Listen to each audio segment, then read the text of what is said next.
Here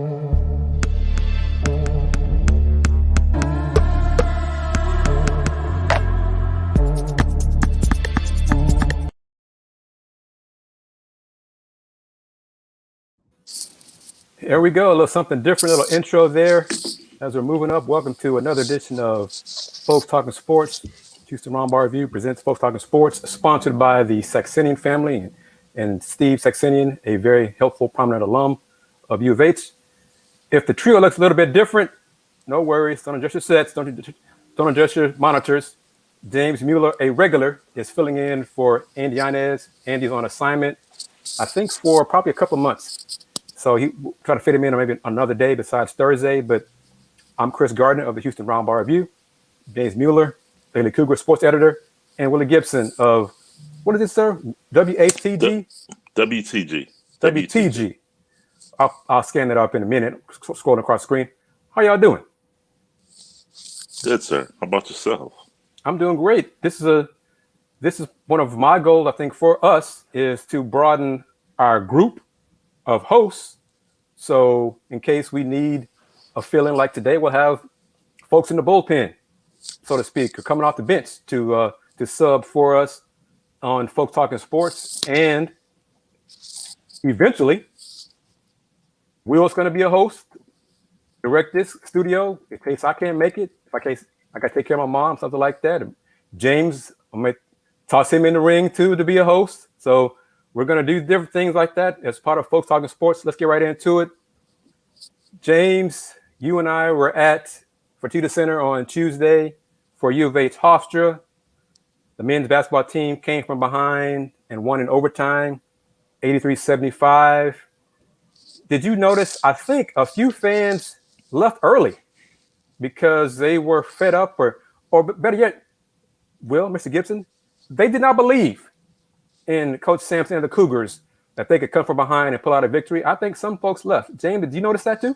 Yeah, I saw people heading for the exits midway through the second half. Yeah, and the Cougars were struggling. They trailed by as much as 13 points in the second half. New faces, new season, new team. I don't know if those folks wanted to beat traffic because it was, Tuesday night, weeknight. They want to get ready to go home, get ready for bed, go to work the next day or what. But y'all going to learn. Going to learn to believe in the culture of Coach Sampson and the basketball team.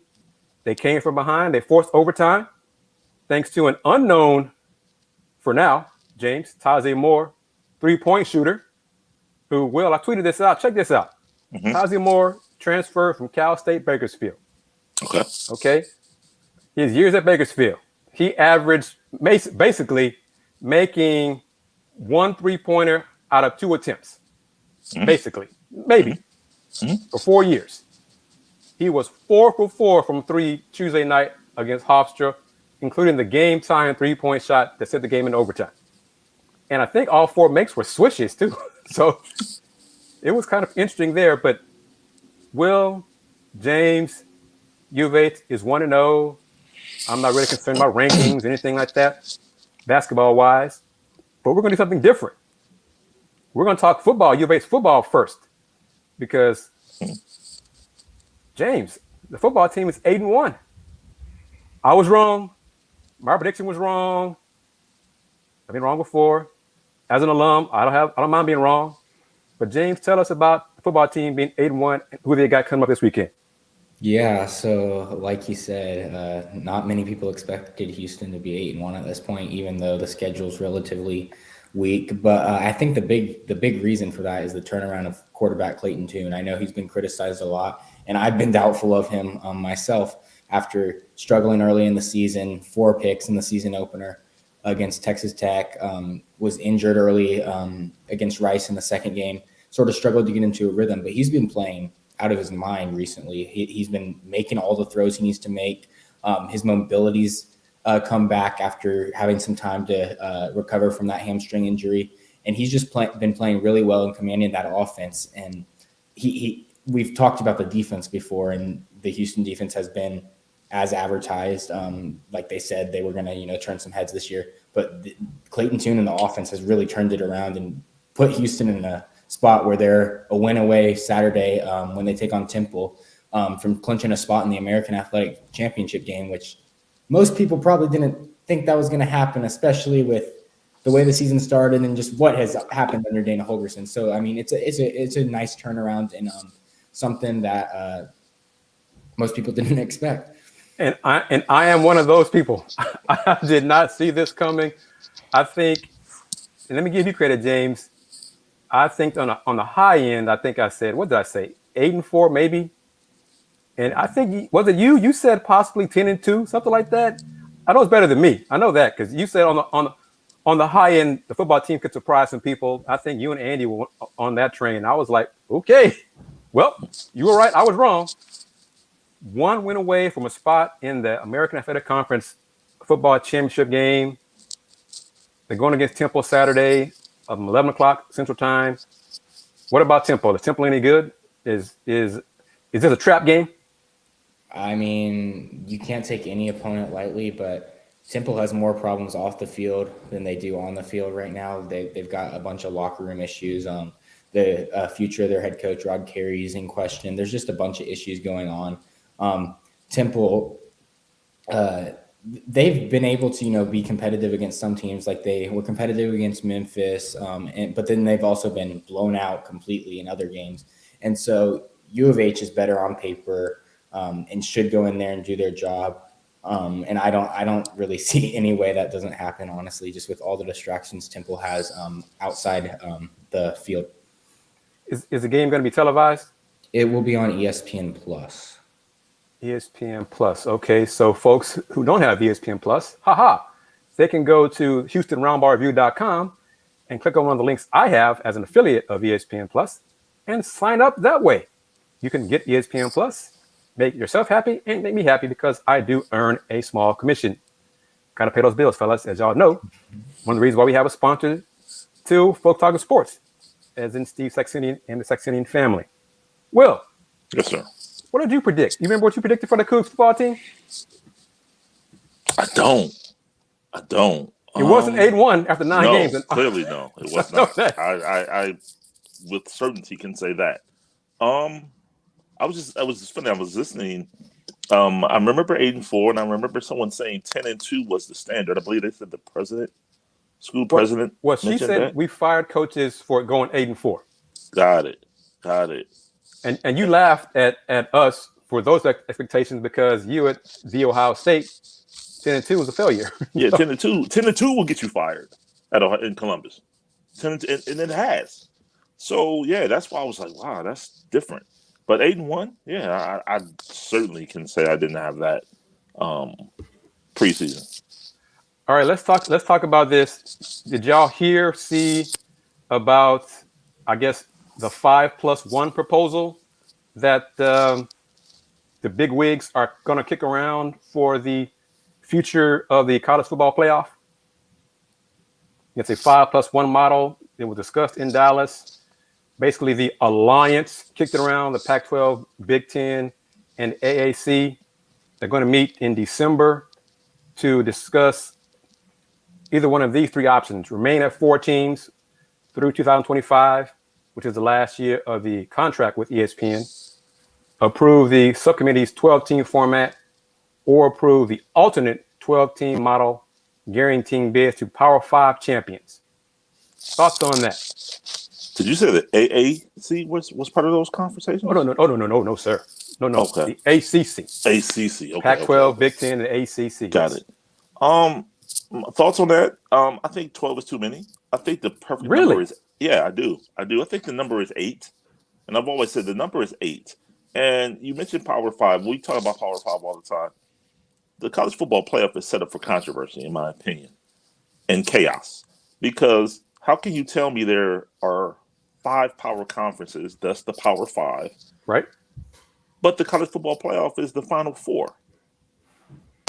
Where does that mesh? It's always going to be someone, and in most recent years, it's been the Pac-12 that's going to have a complaint that why didn't we get in? So now, if you have 8, you bring in the Power 5, each conference champion. You bring in the group of 5, which makes 6. And then the 2 at-large bids you distribute as you choose. And then you have 3 additional games, 3 weekends of games, and you crown your champion. Will, that your logic apparently is falling on deaf ears. I know. It's either going to be 12 or 4. Right. And I don't know why they would even consider sticking with 4, because that's as is. That's status quo.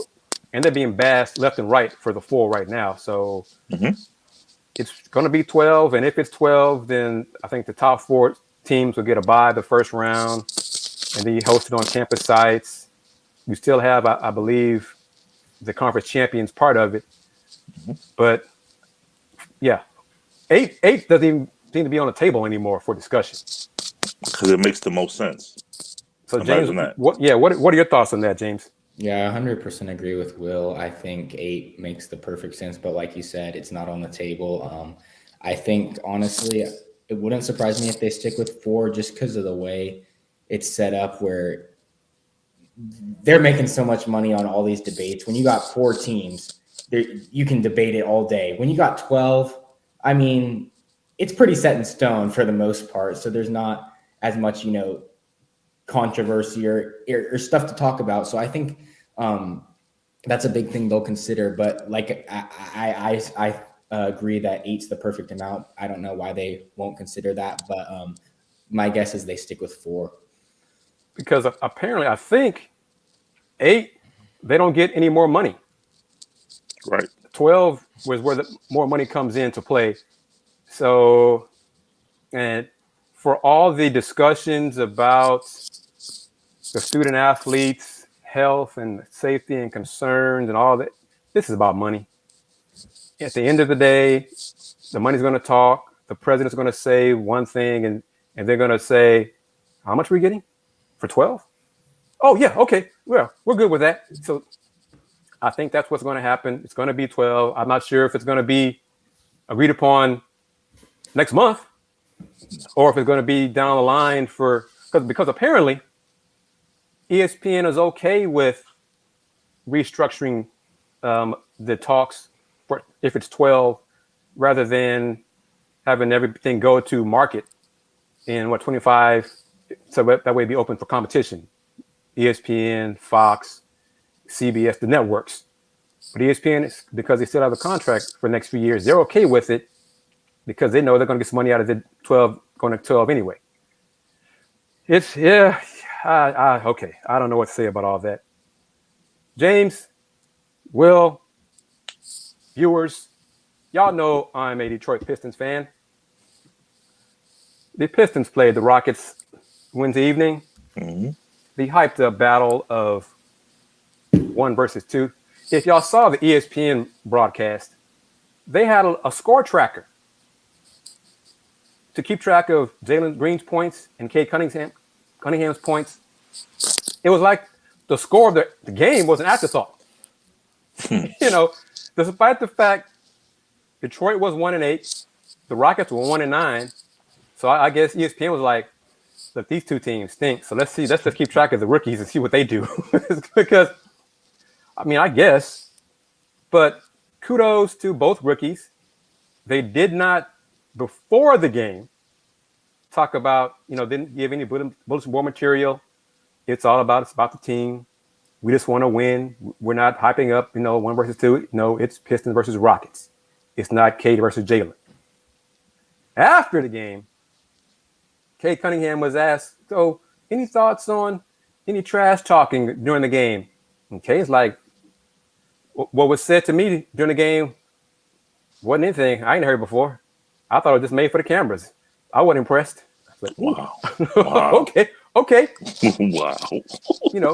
Jalen Green, after the game, I think Jalen was more upset that they lost because Jalen, y'all saw the slam dunk he had when he blew past Cade and dunked, and then he screamed after he hit the floor and yelled in Cade's direction. And I think he said a choice word or two that we can't say here on Folks Talking Sports because of our younger demographic. He got technical for that. And then the Pistons went up by 14, but being the bad team that they are, lost most of that lead. but they held on to win by 8, 112-104. It bothered Christian Wood. James, let me ask you this. As a journalist in college, would you or have you gone for, let's see, if there's a rivalry, heated rivalry, a hyped up opportunity for a game, would you try to make a story out of it? Would you try to, do some prodding to both parties to get them to talk some trash for clicks? I mean, that's definitely something that would cross my mind just because people would eat it up. They love those type of things. I don't know exactly what kind of content I'd be able to produce, but I mean, it's something I could see myself trying to. How about you, Will? I wouldn't do it for clicks. I would ask the question. I mean, the answer is the answer. I mean, if I ask a question that elicits an answer that, people, yeah, absolutely. But that's not gonna be my initial intent, no. Okay, slightly different. In Christian Wood's case, former Piston, he signed with the Rockets as a free agent. The money he wanted, Detroit didn't want to pay. Okay, he was asked Tuesday after practice. I think it was Tuesday after practice. Christian, so do you have a point to prove to the Pistons? And Christian's like, yeah, for sure. I want to show them what they're missing. Trust me, Detroit is not missing Christian Wood. Okay, I know that they weren't missing him. I mean, when he left, He wanted more money than they were going to pay him. They were willing to pay him $10 million. He wanted $14 million. So they set their budget. He wanted more. Detroit said, fine. Good luck to you in your career. So they're not missing him. But the question asked by a local colleague, what is Christian supposed to say? No, I'm good. No, yeah, he wants something, prove something to him, because he feels like they jilted him. But this is money. The Rockets paid more than Detroit wanted to pay. That's business. Simple. James, the Rockets are 1-10. 1-10. Does that surprise you? No, I mean, earlier in the summer, I said I think they'll be a top lottery team once again. I maybe probably would have thought they might have had 2-3 wins at this point, but I mean, I did not expect them to be a solid record team. I think it's more about getting the young guys involved and then stocking up on another pick and adding someone else to this young core. And then, next year and then the year after, then you really start to develop these guys and start to see some improvement in terms of the win-loss record. Agreed. See, I wish Andy were here because Mr. Yanez predicted 33 wins for the Rockets.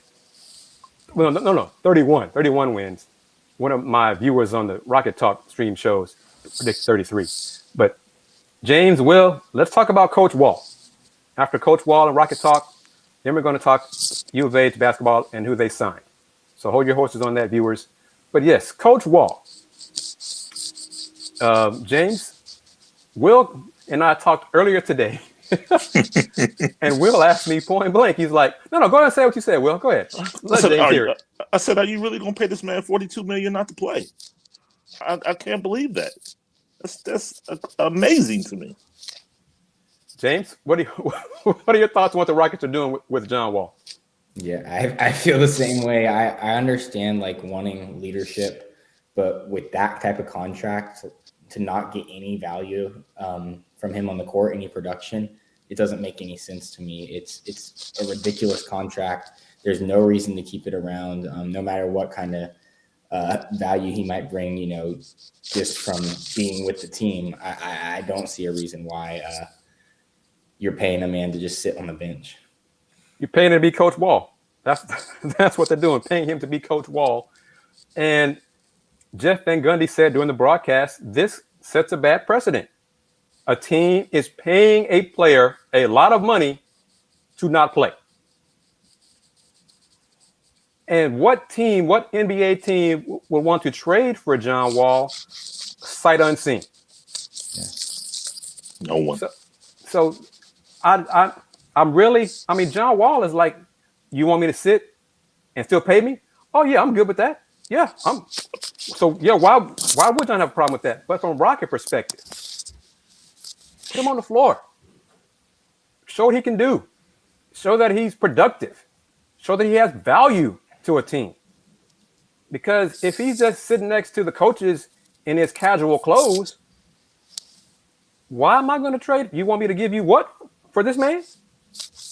And he's making how much money this year? Yeah, no, no, thank you. And I haven't seen him play. No. And for now, as of now, the Rockets are standing firm with no buyout. So what the hell? I'm the logic here. I just don't get. I don't understand the rationale that the Rockets are trying to maintain. Let's pay a man to not play. We don't want him to be on the court. He can practice sometime, but let's not play him. Let's not play him, but we're going to pay him a lot of money. I don't get it. I don't understand it. And really, honestly, I'm surprised Emmanuel Fertitta is okay with it. Because the word was, James, locally, you've heard it, is that Tillman is a penny pincher. Some folks say he's cheap. Well, he must not be too cheap if he's willing to pay a man $40+ million to not play. Right. Well, you got the Ohio State stuff to share? Basketball news, football news, real quick before we go into U of H? Yeah.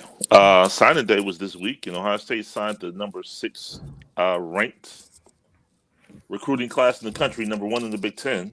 5 players. Young man out of Georgia, Bruce Thornton. He's the top player in Georgia, 41st player ranked nationally. Felix Apara, 6'11" center, number 50 player nationally. Roddy Gale, guard out of Utah, this number 63rd ranked player nationally.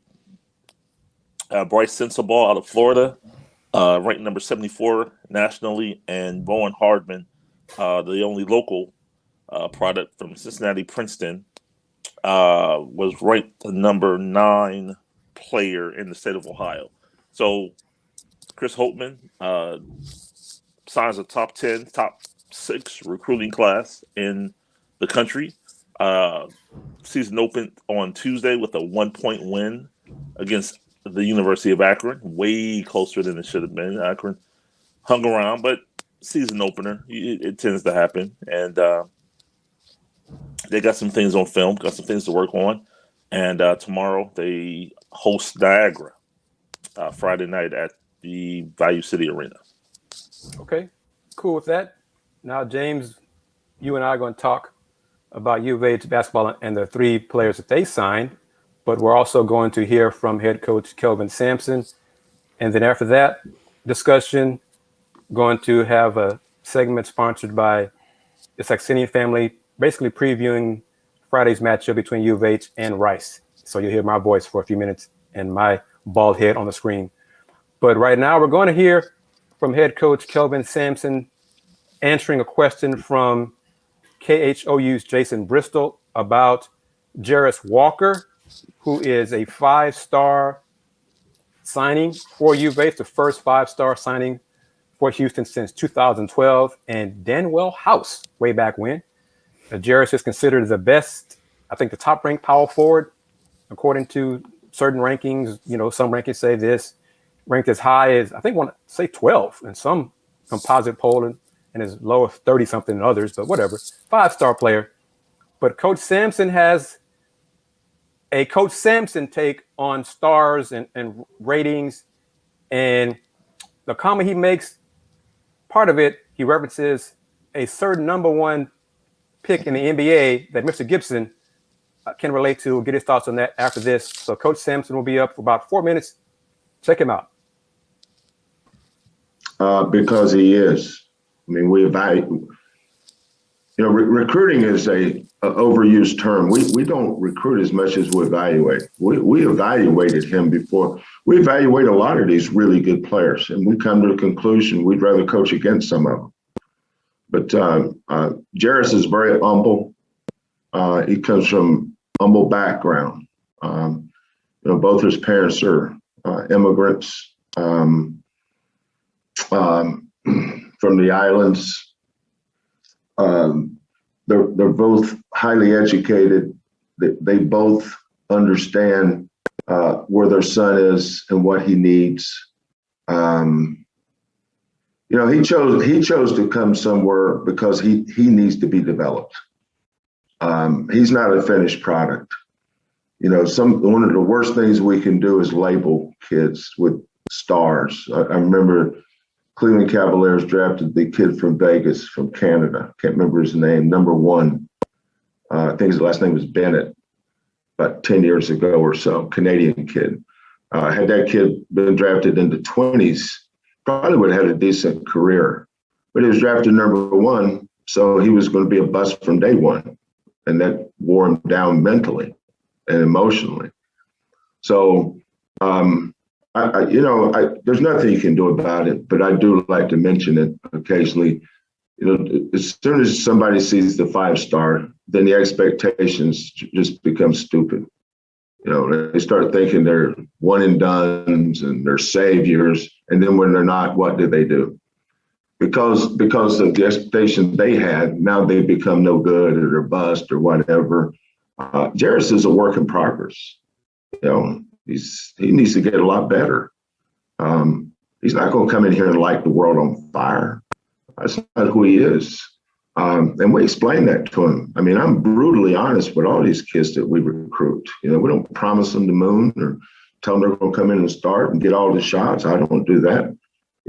But there's a reason why we coach kids the way we do and we get the results we do, because they're high character kids. They handle adversity. Adversity in our program sometimes is man-made.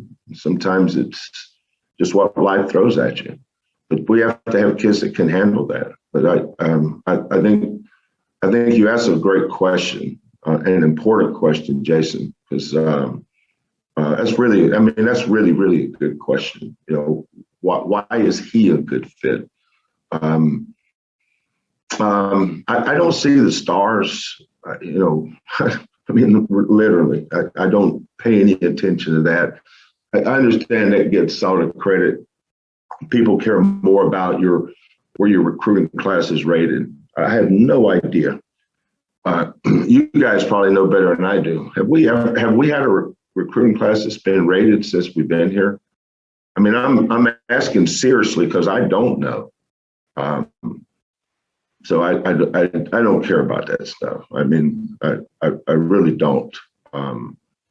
As far as I'm concerned, Jairus isn't a 5-star. He's a kid that needs to be developed to get better. We explained that to him, and he chose to come here. So what are your thoughts on that? First, Mr. Gibson, I want to give you a few minutes, full screen, to reflect on Brother Anthony Bennett. Take your time, sir. Take your time. Well, instead of Anthony Bennett, I'll reflect on Chris Grant, the GM at the time, because he was adamant on taking Anthony Bennett. And do you all remember who number 2 behind Anthony Bennett? You guys are a little bit familiar with him in Houston. Victor Oladipo. Who else was also in that draft? C.J. McCollum, who grew up, we talk about LeBron as just a kid from Akron. He is. C.J. McCollum grew up in Canton, Ohio, 25 miles from Cleveland. But Chris Grant was adamant on taking Anthony Bennett. And that's pretty much all I have to say. I'll leave that there. And the irony is the Rockets even gave Anthony Bennett a cup of coffee, I want to say in training camp, and that didn't go well. So, but James, you heard it. Well, you heard it. What are your thoughts on what Coach Sampson said, James, you first, about the expectations people have for Jarris Walker in Houston. I mean, I think he's spot on when he says, you see 5 stars and people expect him to, come in and be a Zion or RJ Barrett, some, guy that's going to take over and, lead your team to the promised land. But in reality, they're still kids. They have a lot to develop. When Jarris comes in, he's not going to have a single game, a collegiate basketball game under his belt, and it's going to take him some time to adjust. And so I think that's goes to show what has made Houston so successful is, like Kelvin talked about during the clip you played, they let these kids know their expectations. They let them know, we're not going to treat you any different because you are a top recruit, a 5-star, whatever. And I think that helps take some of the pressure off a guy like Jarris, knowing that, he's going to go to Houston, and when he gets there, it's going to be all about development. He's not going to be tasked with, having to carry the team. So I think Coach Sampson's comments were spot on, and I think his approach just goes to show you why Houston's been so successful, because they haven't had, the top recruits under him, but they've been able to year after year be competitive. And then obviously last year with the Final Four run. So something's working, and now he's just getting more talent. But his philosophy, his system, the way he treats these kids is going to stay the same. Agreed. And now, James, I'm going to lean on you and Will to talk, because I'm going to take care of something off camera for a minute or two. But James, enlighten Mr. Gibson on the other 2 players that the Cougs signed, because, Will's read off this list of Buckeye signings. Well, you've got a 5-star and I got 2 4-stars. So, Mr. Gibson, just slow your roll about all that stuff, okay? So, James got something for you. So, go ahead, James. Yeah, so they signed a kid by the name of Emmanuel Sharp. He committed about, I think, either last December or early January, sometime early. And he is the son of Derek Sharp, who played at South Florida, played overseas for a while. I forget his exact weight and height and stuff, but he's a shooting guard, big body guy. He's enrolling early at, I think in the spring, he'll be on campus and enrolled to sort of get used to the program. And then the other guy they signed was a guy named Terence Arseneau. He is from Beaumont. He's also a guard. He's 6'7", 180, 4-star, like Sharp was. He had a few different offers, but the one thing that stood out to Coach Sampson, which he talked about today, was he said he's never seen a kid, that just impacts winning as much as Arseneau does. So that's like the big thing that he's taken away from him. But then, like you heard in the clip about Jarris Walker, he talks about all these kids' families. Families are a big thing for him, coming from a good background, that character. And he views all 3 of these guys, and Walker, Arseneau, and Sharp, as high character kids who he believes will be a good fit. So, and I think Terrence is from Texas. Yeah, Beaumont. And the other 2 are national. So the Houston program is recruiting nationally again. It's almost getting to a point where they are cherry picking the best from the Houston area and then going national with the fits. So that's how you know you've arrived, Mr. Gibson, when you can pick your fit, pick your talent. And as Coach Sampson says, we stopped recruiting some kids because they don't fit, so we're not going to sign them. We stop recruiting kids who we don't want to sign. So some kid says, y'all see it. I'm blessed to announce that I received an offer from the University of Houston. Okay, they put that out there. And then after a while, that kid may not hear from Houston anymore because Houston has decided, yeah, we're not going to sign this kid, so let's move on to somebody else. That's what big-time programs do, Will. They may offer, and then, let's go back after somebody else. That's good to know. I'll keep that in mind. So you know how to. You live in the ivory tower there in the Big Ten, so you know how things work in the Big Ten. Houston's recruiting that way, trying to get to that level. I do. The money quote for me and is what he said. He said we more so evaluate than recruit, and then we decide we much rather coach against some of these kids. Yep. That was the money quote. Like, wow, I'd much rather coach against you because I know you're not going to fit my program. So, yeah. Yeah, he said that earlier this week, and he said it before. I want to say the first time I heard it was, I don't know, 2 or 3 years ago at inside the Gavi Leos Development Center talking to a media session. And I was like, wow, that's legit. That's real talk. Yeah, we want to play against that kid. So that says a lot. And I wonder, he also mentioned today, James, I don't know who it is, but we'll check this out. Coach said that someone was trying to get him to look at a player who was averaging 28 points a game. And coach said, and then he found out that kid was taking 35 shots a game to get those 28 points. And coach is like, yeah, we want to play against that kid. We don't want that kid. So that's real. That's an honest assessment. I respect Coach Sampson saying that we're brutally honest with the kids. We're not sugarcoating stuff. You know, we're here to develop you. We believe in you. You can fit here with the program, but we're not going to promise you minutes. We're not going to promise you X number of shots because, James, you're young, but I'm sure you already know, you learned that some schools do that. Yeah. Some schools promise kids moon. And that kid's like, oh, yeah, it's great. And then that school gets a call from a better player. Oh, yeah, we didn't. What did we say to you? Oh, yeah, never mind. You know, and hang up. But U of H is straight. I think Coach Sampson, over his time and experience, he's gotten to that point. I'm not going to lie to these kids. This is who I am. This is who we are. And what was the line he said, James? I'm an old cuss. Earlier in the week, press conference, I'm an old cuss and I'm not going to change. I'm going to win a lot of, discussions about getting kids to buy into the program. Something like that. So yeah, it was along those lines. So coach is like the Houston culture, the Kelvin Sampson culture, you buy into the system or you don't. And as an old cuss, Coach Sampson's not going to change. So either you buy in or you don't play. So that's where we are. I think Tamara Knight is ready. Well, is she ready? Want to bring Tamara in to talk some Houston Baptist women's basketball. And also want to get all four of y'all's thoughts on this. Tamara, turn on your mic. Is your mic, can you turn it on? I need to turn it on. Turn on your mic. Great, there we go.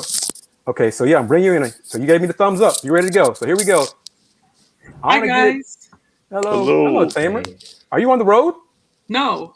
Okay. I just wondered, could you slide over just a little bit to your left? Right? Yeah, left. The camera, camera to the right, you to your left, whatever. There you go. Okay. Real quick. Have y'all heard about the NCAA infractions ruling against Oklahoma State University? Well, basketball program? I did. I'm not going to get into the part of the ruling itself because I think Oklahoma State got the shaft because the assistant coach who was in part, charge of the money that he paid a player or high school player wasn't live, but that was before NIL, all that kind of stuff. But he's been punished. NCAA still punished further Oklahoma State basketball, so they're not eligible for the tournament this year on the men's side. Well, apparently, Oklahoma State told some fans, money people, I don't know what they want to say, to call members of the committee. And here's what the NCAA said. I'm just going to read this. Oklahoma State personnel encouraged individuals to circumvent the NCAA member-created process that every school agrees to participate in as part of their responsibility to each other. Comments by Oklahoma State personnel regarding its infractions case resulted in NCAA volunteer committee members and staff receiving threatening and offensive messages after being identified by name. So this where we are now. We're gonna out members of a committee with their phone numbers, addresses, or whatever because we don't like the ruling. Really? This where we are now? Yeah. It's craziness. I really don't know what to say about that. But Tamer, how was your first? Well, first, how are you? Oh, Can y'all hear me? yes, we can. Yes. How are you? Okay, cool. I'm doing good. How about y'all? We're okay. How was your first game of the season calling HBU men's basketball? I haven't had it yet. It's on Sunday. I thought, what, you just do home games? It's maybe. I don't know. They haven't told me much. But as far as I'm concerned, I start Sunday. Okay, so who do they play Sunday? St. Thomas. St. Thomas NAIA school. Yeah. Right? What time is the game? The game is at 2 p.m. Are you coming? Am I invited? No, am I? No, because I have an interview. So I've been interviewing a national. You don't need an invitation. You literally just walk in. Well, that may be, but well, how about this? Since you do call games for HBU, mention to them that I still do not receive emails about the game. So without you, I would not know what's going on over at HBU. Go me.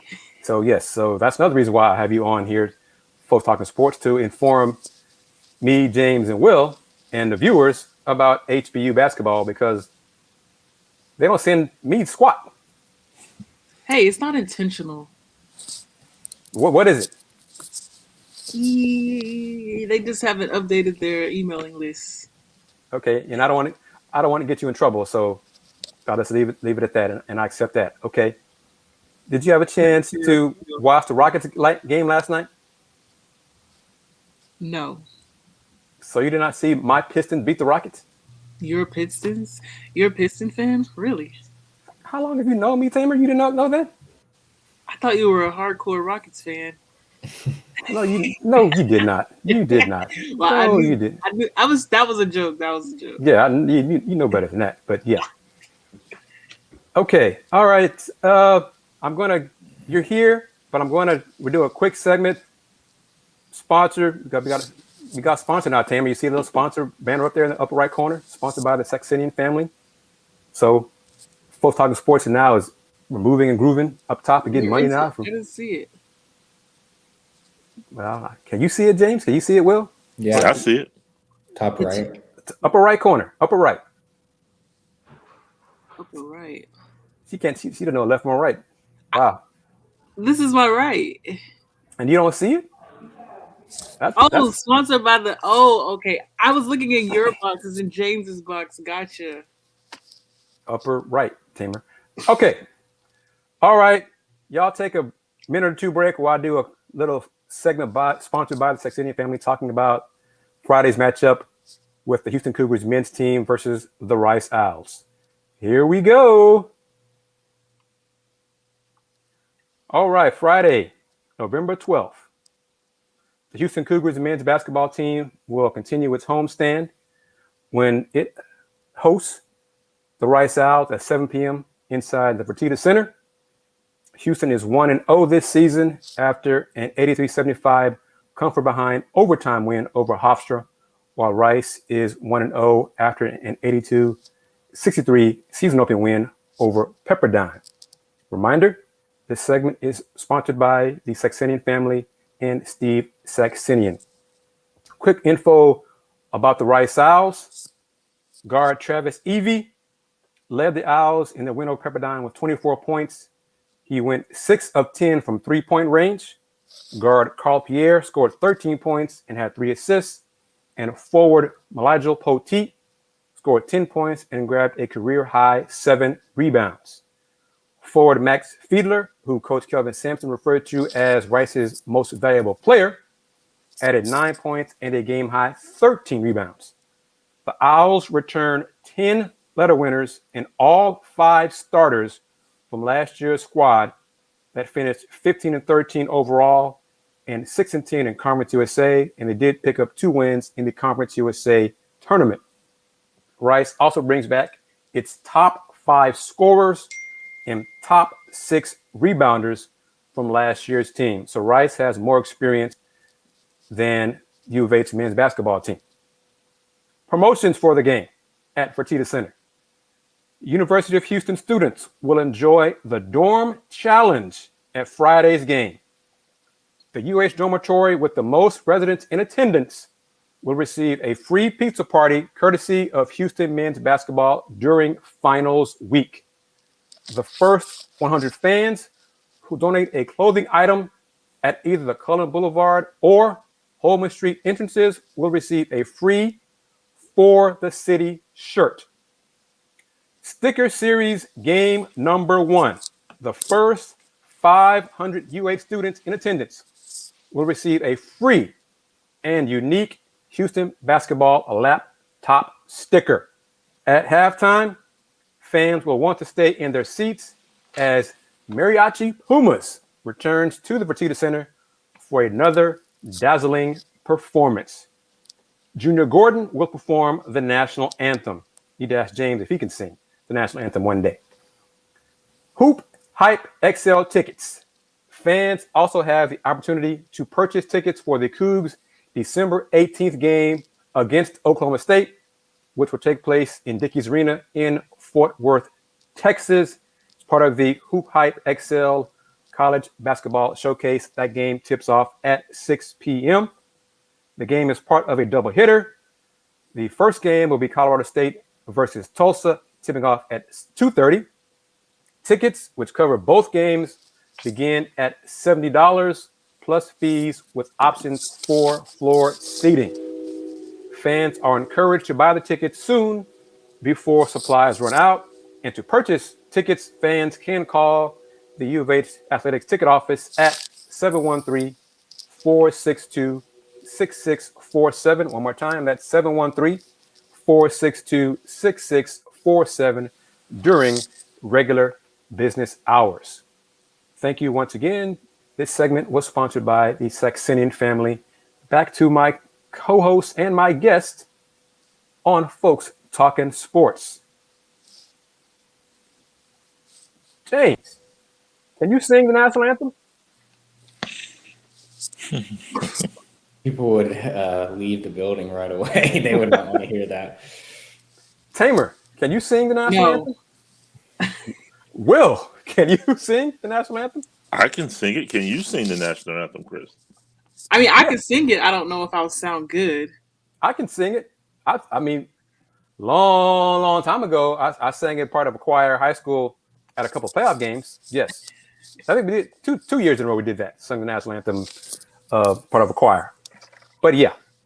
I won't do it now though. No, because Will, I'm going to date you and me. I think I might go Marvin Gaye on my rendition.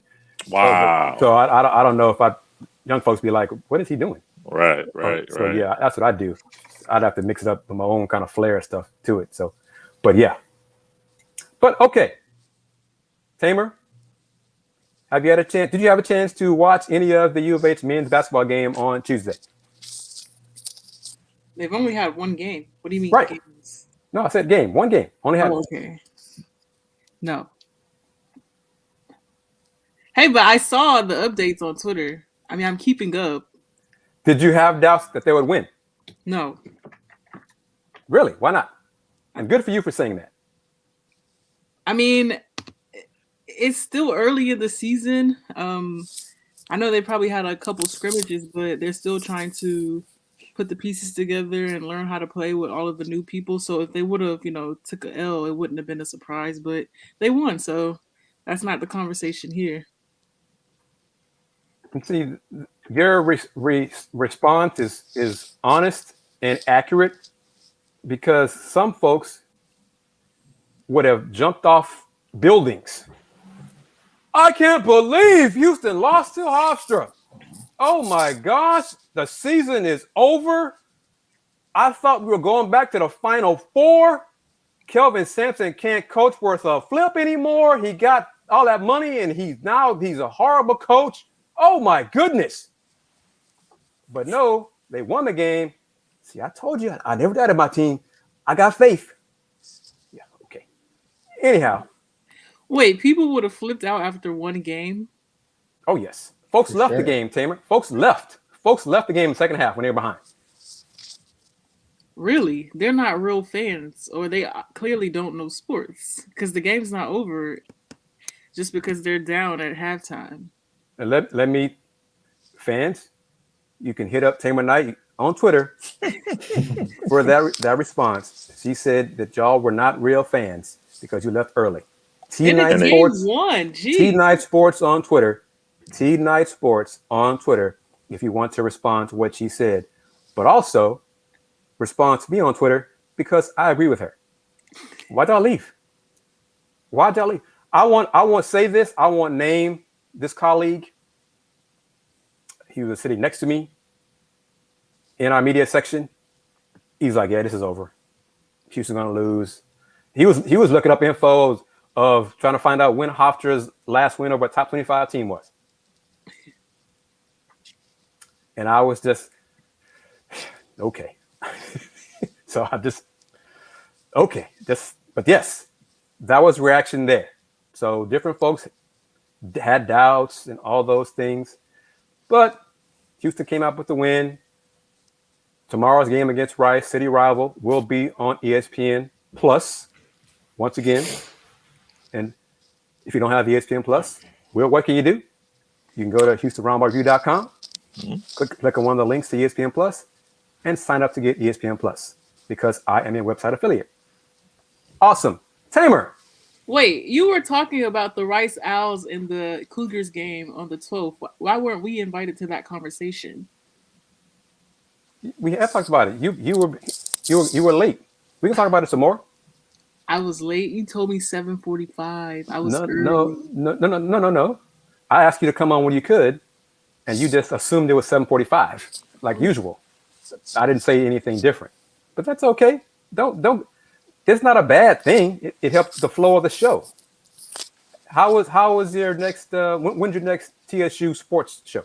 Hey, a new episode just came out today. I was actually watching it prior to this. So far, so good. Yes. James, notice she gets upset at me for a time issue, but this is the first I'm hearing about her new show premiering on TV. That is not true. Will, do you notice that? I heard that. True. Every James, no, don't agree. You guys have heard me talk about TSU Sports Show every time I give my closure at the end of my outro at the end of the show. No. Tamer, what I'm saying is today was a new show. It's every other week. It's been very consistent with. See how she's trying to spin it? I see where you're going. Okay. But you didn't let me know. That's all I'm saying. Never mind. You know I'm old. I need reminders. Okay, I need text reminders. DVR. It comes on at 11:30 a.m. tomorrow. Okay, noted. But still, you got to help an old man out. Help an old man out. Okay. James, any predictions on tomorrow's game? U of H, Rice. Rice is, for case folks don't know, their hashtag for this season is Green Light U. They shoot a lot of three-pointers. They make a lot of three-pointers. They do have similarities to Hofstra. Coach Sampson believes it's going to be a fun game. Friday's matchup is going to be fun. He actually encouraged Rice fans and students to support the basketball team, Rice basketball team. What do you think, James? What are your predictions? Yeah, I mean, I think most fans will think like it's Rice. It's not going to be close, but you hit on it in your preview of the game. Rice is the veteran team. They have all these returners, and we know that veterans in college basketball are very valuable, and a lot of the teams that go deep in the tournaments are full of juniors, seniors. So I think we're going to see this Houston team, which is still young, hasn't played together a lot. There's going to be some carryover in some of the struggles they bound. I still think Houston will win by 10 to 12 on the end, but I think it will be more competitive than most people would expect going into the game. Have you heard anything about how ticket sales are going for Friday's game? So I know the student ticket sales sold out really quickly for the Rice game, and then they opened it up again today. They added I don't know how many more, and those were gone super quickly as well. So in terms of student tickets, they've been claimed. Once they're available, they're gone like that. And then overall, I mean, I haven't heard the overall numbers. I expect the attendance probably to be a little more than Tuesday's match, just because it's a Friday game, in-town rival. You'll get some Rice fans, but I don't think it will be completely packed. But I think there'll be a few more seats filled compared to Tuesday. And Tamer, did you hear? Will, this is for you too. Mm-hmm. Coach Kelvin Sampson. It was Tuesday, wasn't it, James? Walked around. It was Monday. Walked around campus. It was Monday, yeah.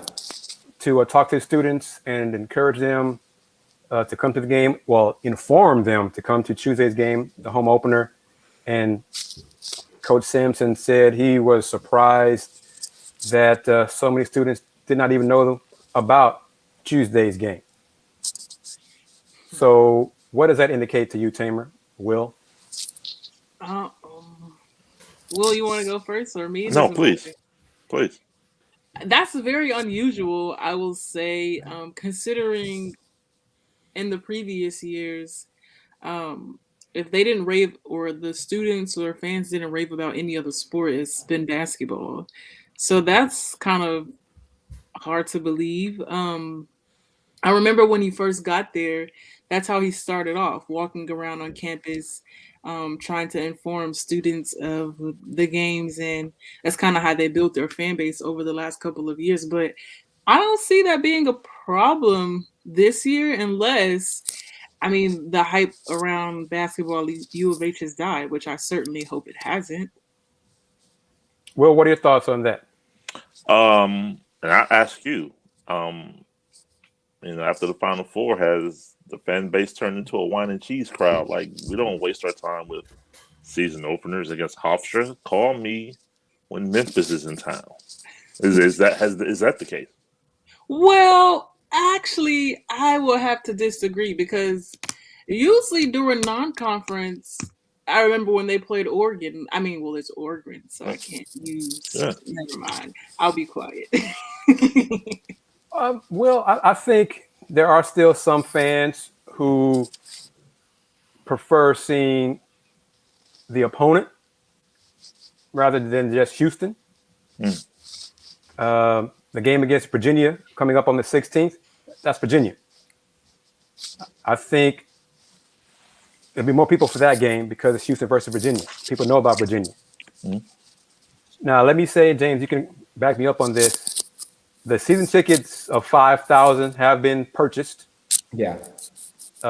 U of H holds 2,000 back for single game tickets, et cetera, student sections, all those things. So, but out of the 5,000 season tickets sold, all those seats are not occupied Tuesday. Okay. And folks can say it and chime in. I'll say this.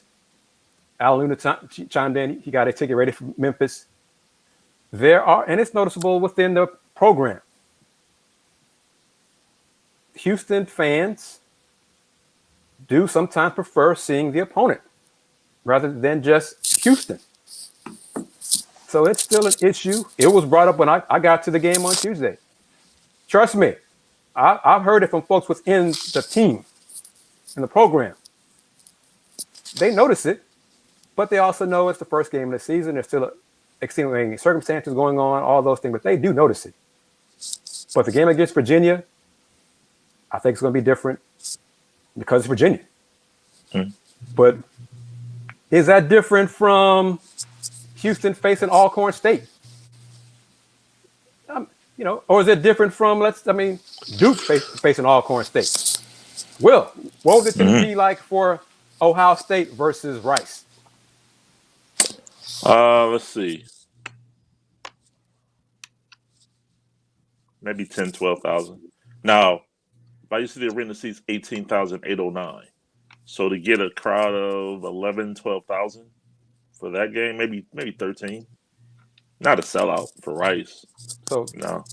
So yeah, so it's noticeable, but is it that big of a surprise across the country? Some folks, they choose to see the opponent. They want to see a great matchup. So they may figure, Houston should be mashing Hofstra. Houston should be mashing Rice. So I'll stay home watching ESPN Plus, or I'll just wait for the results or follow it on Twitter. That's part of it as well. Some folks, it's more prominent now, I think, in football, college football. You're seeing, pro football too. You are seeing more and more people choosing to stay at home to watch their games because of big screen TVs and they can have watch parties and things like that. So I think that is an issue that college athletics has to consider going forward. What do you think, James? Yeah, I agree. I think, the Houston crowd specifically, it's pretty typical. The football team's 8-1. They haven't drawn more than 26,000 out. And they've hosted, number 19 SMU a few weeks ago, primetime game, 25,000 there. I just think you hit it right on the point where fans are going to come when it's the Virginias, when it's in basketball, it's the big time names, because it's a lot more work. It's more inconvenient to, drive all the way out to watch Houston play Rice or whatever, even though the matchups might be good or whatever. They're more interested in those big time names, like you said. And let me say this. Hold on, Tamer. Let me say this real quick. There's a lot of construction also going on around Fertitta Center and around campus. So traffic sucks. It is a pain to get there right now. But what are you going to say, Tamer? I'm just reading the comments here. People are Alan Luna and King Haha or Jaja. You guys got tickets for the Memphis games, but that's not until February 12th, or that might even. It's 2022 regardless. So do you guys only plan to go to that game? This Houston is a football city. The University of Houston is developing a sports fan base. It's not like Ohio State, where people and Houston's also a pro sports town. So that is a factor as well. Clearly. But you got except for the Astros, the Texans and the Rockets are struggling. So that hurts that as well. So it's different factors, but Houston football fans, U of H football fans, never did draw well. When I was growing up, I was going to U of H there. It just wasn't a big deal. And they used to play the games in the Dome. And my goodness, the Dome was too big for the crowds to be so small for U of H football games. So it's never been a college town for attendance like that. It's gotten better. I'll say that. But Will, keep this in mind, Tamer and James as well. Back in the day, back in the Phi Sigma Gamma days, all those games did not sell out. Hofheims had a larger capacity. But yes, all those games did not sell out. Talking about Phi Sigma Gamma, Will. Yeah. Okay. Now, to that point, we talked about attendance. Ohio State season opener on Tuesday night versus Akron, 11,947. So about 2/3 capacity. Now, conversely, in 3 weeks, on the 30th, 3 weeks, Duke is coming to town. Guarantee that's stuff to the gills. Yeah. Stuff to the gills. So Speaking of Houston, I'm gonna go off topic of basketball, but I wish Andy was here because I think it was Will, me, and Chris. You mentioned that Houston is a football city, and the Cougars are surprising you, or no? The football. Oh no. Oh yeah, they're 8-1. I was wrong on that one. No question. We were all wrong. Yeah.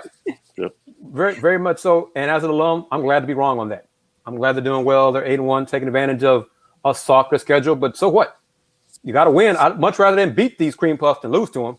So they're doing what they're supposed to do. And James, I think you mentioned it.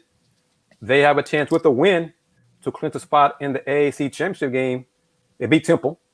So who'd have thought that this team would be playing for a conference championship in football? I didn't think that. So James, was it you? Come on, James. Pat yourself on the back. Was it you who said you predicted they could go 10-2? I said either 9-3 or 10-2. I said, yeah. I mean, I thought 10 wins was feasible, but yeah. So let's see. I'm actually pretty shocked. I mean, I'm waiting for them to go up against Cincinnati, but I'm not. I mean, I'm not. And SB, the CKS videos are shorter because the numbers show me that fans tune out after 5 minutes, 8 minutes. So Coach Sampson talks 20, 25 minutes, 30 minutes. I'm wasting my time and money posting the whole thing. That's the honest assessment. And talking business, time is money. Business, I'm losing money posting all 30 minutes of a U of H's post-game press conference. Where I can post a rocket clip for 90 seconds and get more views for that than a Coach Sampson for 5 minutes. That's business. I want, as in the sponsor of this show, the Saxenian family alone, supporting this show, Folks Talking Sports. I'm looking for more support for this show. I prefer more alum support than this show. But I get more support for the Rockets. So what would you do? when does the Cougars football team play Cincinnati? I'm not seeing it on the schedule. Well, it's not set in stone. Cincinnati has to win out, but it would be in the AAC championship game, first or second week of December. And would that be on campus, James? So it depends. If things were to, if the season ended today, it would be in Cincinnati because Cincinnati has the better overall record and they both are undefeated in conference. But if U of H wins out, which they should, and Cincinnati loses one of the conference games, it would be on campus because Houston would be undefeated in the American, whereas Cincy would have one loss.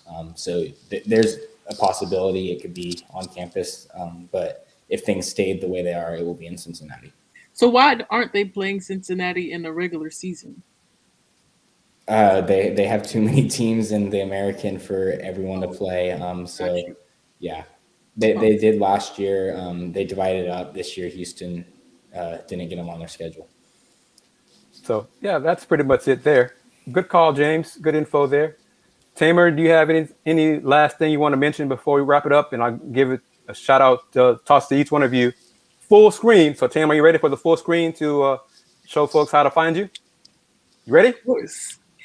Just tune in to AT&T Sportsnet, CW39, or whatever channel it is for you guys to watch TSU Sports Show. If you missed it today, it comes on again at 11:30 a.m.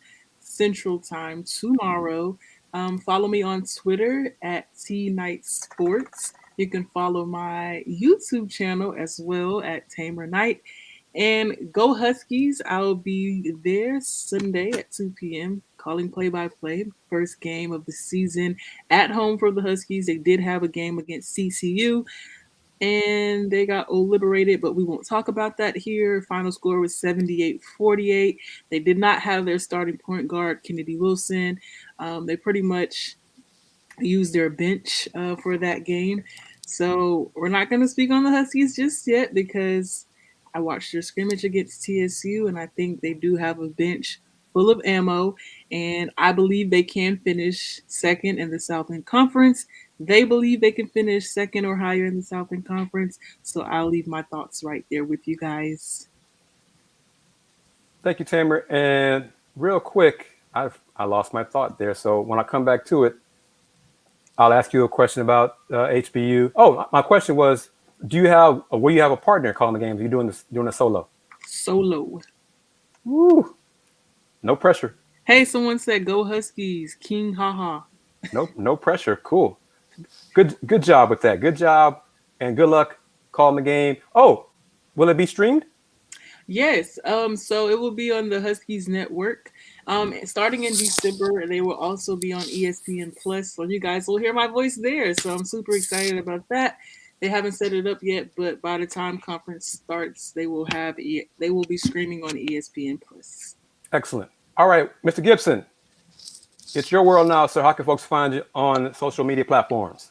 They can find me on social media platforms, Twitter, Instagram at Will Gibson7, Facebook, Will Knows, the Will Knows podcast, Will Knows Facebook page. And before I just want to give a shout out to former and now again current Carolina Panthers quarterback Cam Newton. Cam signed today by the Panthers. Happy for him. He, former MVP of the NFL, former Super Bowl quarterback for the Panthers, holder of virtually every record that the Panthers have via quarterback, probably the greatest Panther, if not second greatest Panther of all time. So congratulations to him. And how ironic that last year the same coaching staff cut him, but now they come back to sign him, in his first game is against the Washington football team coached by former Carolina Panthers head coach Ron Rivera. So shout out to Cam and congratulations. You got it, James. Okay, yeah. So you can follow me on Twitter at JDM2186 for all Houston Cougar updates, whatever. And also all my work for the Daily Cougar, which is the UH student newspaper, can be found on theDailyCougar.com. Yeah. And as always, to everyone tuning in, thank you very much for participating in the comments. Thank you for watching us on the Houston Roundball Review presents Folks Talking Sports, sponsored by the Saxenian family. Appreciate James Mueller joining from the top of the show, as Andy Yanez is working on assignment for the community newspaper, the Impact newspaper. We'll be doing that for, I think, 2 months. On Thursday, I think, Wednesday through Friday, something like that. Andy's busy, will be the end of the weeks for the next few months. Tamer, thank you for joining us on the show. Good luck on the call in the game. HBU versus St. Thomas, right? St. Thomas on Sunday. Will, as always, thank you for chiming in.